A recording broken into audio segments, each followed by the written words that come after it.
Maxence Siro. Tu as dû voir les résultats catastrophiques du TFC en match de préparation, même si ce sont que des matchs amicaux. N'est-ce pas inquiétant tout maître de prendre de telles corrections? Ajouté à cela de nombreux départs, le club risque de faire partie des favoris pour la descente en Ligue 2.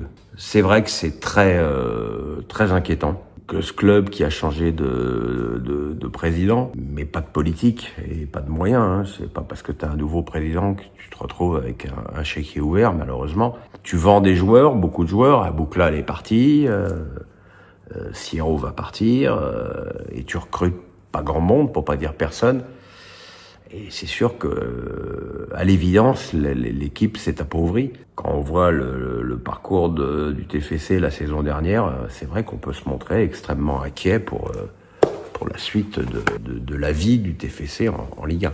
Le Bigot Teddy, tes chiens s'adaptent-ils à la nouvelle maison? Alors oui, étonnamment, oui. Ils sont incroyablement calmes depuis qu'ils sont là, beaucoup plus calmes que dans notre location à la Turballe. Et c'est d'autant plus étonnant, c'est que pour l'instant, on n'a toujours pas fait parce qu'il avait permis de construire, et puis que là, de toute façon, c'est le mois d'août et que tout le monde est en vacances. On n'a donc toujours pas fait le muret et le portail, ce qui fait que le terrain est ouvert. Et malgré ça, les chiens se barrent pas. Ils restent dehors avec nous et ils sont adorables. Sébastien 2604. L'OM a dépensé 58 millions sur le mercato malgré un déficit de 44 millions et les contraintes de la DNCG. Comment expliquer cette stratégie? Le club joue-t-il avec le feu? Et je pense que le club applique la méthode Longoria qui a été faite l'année dernière. L'année dernière, il faut se souvenir que l'OM n'était pas en Coupe d'Europe et que de gros risques financiers ont été pris avec le recrutement de Wai, l'arrivée de Rabiot, l'arrivée de Huijsberg, avec des gros salaires. Ça a fonctionné puisque le club a terminé deuxième et se retrouve donc là en Ligue des Champions. Voilà, donc effectivement, il y a toujours pour l'instant ce pari sur l'avenir qui fait que tu peux espérer effectivement que des joueurs vont se trouver valorisés par le fait de disputer la plus grande des compètes. Il faut jamais mélanger déficit et investissement. C'est l'erreur que commettent beaucoup. Et moi, je trouve que pour l'instant, les risques sont calculés. Je ne suis pas certain qu'à titre perso, j'aurais mis 35 millions sur Pachao. Mais voilà. Effectivement, si Pachao crève l'écran, tu auras peut-être un joueur qui en vaudra 70 dans un an, et puis s'il déçoit, ils feront comme les autres, comme Brassier, comme Wai, il sera vendu peut-être au mercato d'hiver, on n'en sait rien. Mais on sait que de toute façon, les joueurs qui échouent, ils traînent pas à Marseille. Hein. Néo Nissar, que penses-tu de la situation de l'AC Ajaccio et de l'incertitude pour l'US Boulogne? Comment peut-on laisser une telle situation perdurer? Aurez-vous écouté l'after et Molina? Je suis effaré, ne serait-ce que de voir qu'à une semaine de la reprise, rien ne soit tranché. Oui, c'est absolument invraisemblable qu'à une semaine de la reprise, on ne sache toujours pas si c'est Boulogne ou Ajaccio qui va jouer en Ligue 2. Alors, le problème, c'est qu'il y a les délais de justice aussi, puisque évidemment, quand tu prends des décisions d'une telle importance, les clubs saisissent les tribunaux, et que les délais des tribunaux ne sont pas les délais du football, et que les tribunaux, ils s'en foutent de savoir s'il y a un championnat qui reprend ou pas. Et il y a un moment donné où effectivement il va falloir trancher, et que de toute façon, il est évident qu'un des deux clubs lui hurlera au scandale, et continuera à faire des recours. Mais c'est vrai que, sans vouloir accabler la Ligue, c'est difficile de combiner le temps de la justice et le temps du foot. Cet homme, quelle saison vois-tu pour le Stade brestois après avoir digéré sa saison en Ligue des Champions? Il n'y a pas eu d'exode, contrairement à ce qu'on pouvait croire. Alors le mercato est pas fini, hein. Peut-être que Camara, Lesmelou vont partir encore. Mais pour l'instant, l'équipe est cohérente, les matchs amicaux sont bons. Il y a quand même des certitudes maintenant dans ce club, donc il faut espérer que, évidemment, à titre perso, j'espère évidemment que ça va se passer le mieux possible. Alors, les places européennes, ça va être difficile. Le maintien, je suis vraiment pas inquiet. Baptiste, 51-50. Massara, je crois, fait un mauvais travail à Rennes en vendant les meilleurs joueurs pour les remplacer par des joueurs moins bons. J'ai donc flippé en voyant que la Roma le reprenait cet été, mais force est de constater que pour le moment, le mercato romain est bon, voire très bon. Ma question est, qu'est-ce qui peut expliquer qu'un DS soit mauvais comme un cochon dans un club et fasse du bon boulot dans un autre? La différence de moyens. La différence de moyens, quoique je pense pas que la Roma ait des moyens bien supérieurs à ceux de Rennes. Mais bon, il est évident que quand tu contactes un grand joueur pour signer à la Roma, tu as peut-être une oreille plus attentive que quand c'est le Stade Rennais qui se présente.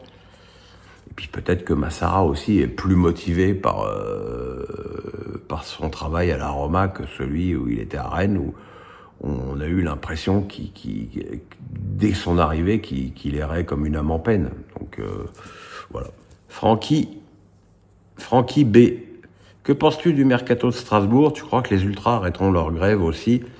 Si jamais on t'invitait à un live foot TikTok, viendrais-tu?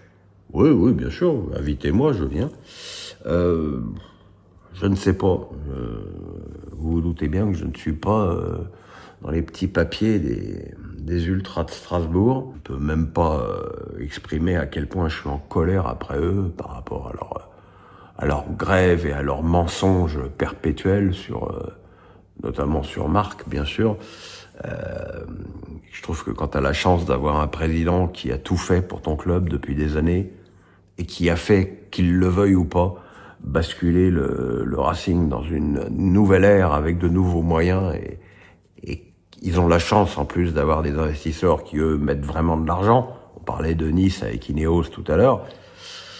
Ouais, je comprends pas. Donc oui, je serais pas du tout étonné qu'ils continuent leur grève l'année prochaine, même si tout le reste du stade est contre eux. Et qu'à un moment donné, je pense que si le stade, le reste de la Méno en a marre de la grève des encouragements du COP, ils ont qu'à réagir et à encourager 2 fois plus l'équipe en attendant que ces abrutis aient fini leur grève.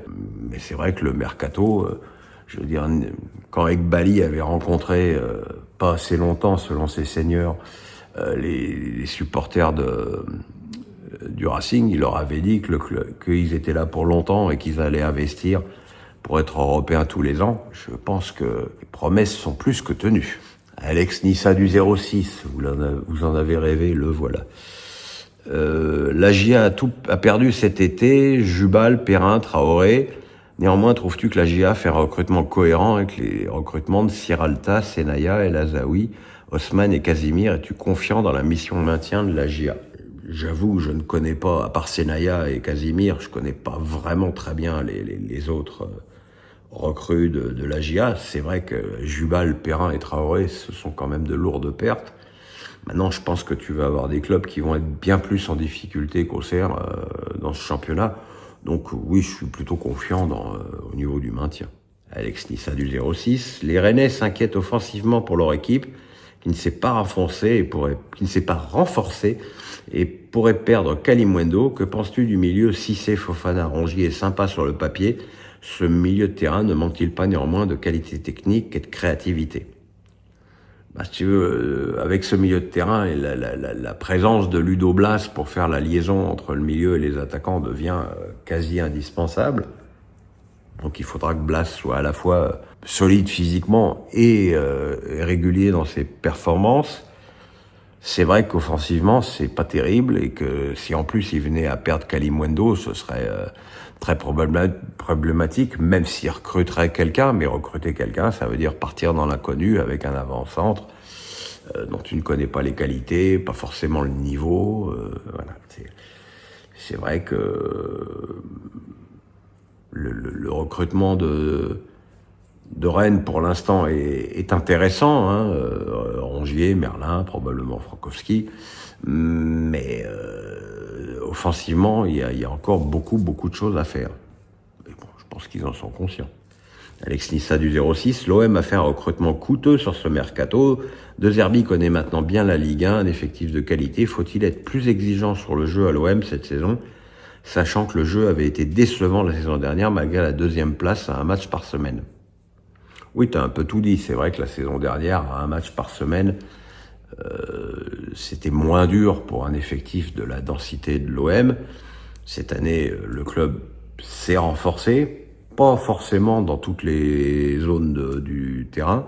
Plus que de la qualité de jeu, qui est toujours quelque chose qui est parfois assez subjectif, j'attends plus une plus grande régularité dans les résultats de l'OM, plus qu'il y ait moins de sautes d'humeur, de défaites surprises et de crises de nerfs. Voilà, j'espère que l'OM va vivre une saison plus calme sur le plan des coulisses, parce que l'année dernière, alors que bon, il se passait quand même pas grand-chose, on a eu beaucoup de crises d'hystérie entre Longoria, Benassia. Je me casse 15 jours à Rome parce que vous comprenez bien, la commanderie c'est devenu insupportable. Voilà, c'est évidemment des choses qui ne peuvent pas se répéter dans le temps, parce que sinon ce sera, à un moment donné, ça deviendra invivable. Mais le recrutement de l'OM permet quand même, en tout cas au moment où on se parle, d'être extrêmement optimiste. Benjamin Meunier. Que penses-tu de l'élection à la tête du syndicat des clubs Foot Uni du DG du PSG Victoriano Melero, alors que même des présidents de clubs tels que Létang étaient candidats, d'autant que plusieurs participants dénoncent le contrôle du vote par Caillot. Je suis pas certain que l'étoile de Caillot soit au firmament en ce moment dans le petit monde des présidents de clubs. Tu le dis bien, hein, il y a eu une élection. Il y a une élection et c'est Melero qui a été élu au détriment d'Olivier Létang. La démocratie, c'est aussi de se plier au résultat d'un vote. Je connais pas Victoriano Melero et on verra et on jugera sur pièce. Maintenant, je trouve qu'il y a aussi beaucoup je sais pas du tout ce que représente ce syndicat des clubs Foot Uni, à quoi il sert, quel est son pouvoir, quel est son intérêt d'exister. Mystère et boule de cacahuètes. Touché cramé. Sais-tu si de nombreux clubs font appel à des psychologues pour protéger les joueurs d'éventuelles dépressions ou de fatigue morale en raison d'une accumulation de matchs? N'est-ce pas un sujet tabou dans le monde du foot? Alors il y a des clubs qui ont des psychologues attitrés. Je pense qu'il y a aussi des tas de joueurs qui voient des psychologues à titre perso. Voir un psychologue, ça ne veut en aucun cas dire que tu es malade. Ça veut dire que tu prends soin de toi, que prendre soin de son mental, c'est aussi important que de prendre soin de ses muscles. Je suis pas certain que l'accumulation de matchs soit forcément le facteur le plus important quand on parle de dépression chez les joueurs. Je pense que c'est d'autres choses qui peuvent être beaucoup plus importantes, des blessures à répétition, des problèmes de couple, des problèmes dans l'équipe, des problèmes de résultats. Il y a des tas de choses qui peuvent dérégler la machine de précision qu'est un footballeur pro. Un bon psychologue dans un club est important. Touché cramé. Il me semble que tu avais dit que ta cirrhose non alcoolique était peut-être due en partie à ta consommation de soda, je me trompe peut-être. Trouves-tu qu'il faille protéger les enfants de ce genre de boisson et sur la malbouffe en général? Alors non, j'ai dit que la cirrhose non alcoolique, la NASH, est appelée aux États-Unis la maladie du soda. Moi, perso, j'ai jamais été un grand consommateur de soda. Coca Light peut-être à la rigueur, et encore pas tant que ça, le Coca Light pour la vedette. Donc non, moi, ma cirrhose non alcoolique, je la dois pas à une consommation trop forte de soda, je la dois plus à la malbouffe. Et effectivement, il faut protéger les enfants, mais pas que les enfants, il faut protéger tout le monde contre la malbouffe, contre le manque d'exercice. Alors, aujourd'hui, je suis arrivé à un point où je suis vraiment maintenant fixé à un poids de forme depuis maintenant de longs mois. Voilà, je fais entre 104 et 106 kilos selon la marée. Alors que quand je suis tombé malade, j'en faisais 135 et à mon arrivée à Canal, j'en faisais 165. Il est évident que malheureusement mon genou ne me permet pas d'avoir l'exercice que j'ai, même si Dieu merci, le fait que j'ai une piscine chez moi me permet au moins de faire de l'exercice dans ma piscine sans solliciter mon genou. Mais bon, le problème c'est que bien bouffer, ça coûte très cher. Acheter des légumes, acheter de la bonne viande, acheter du poisson, ça coûte très cher, tout le monde n'a pas les moyens.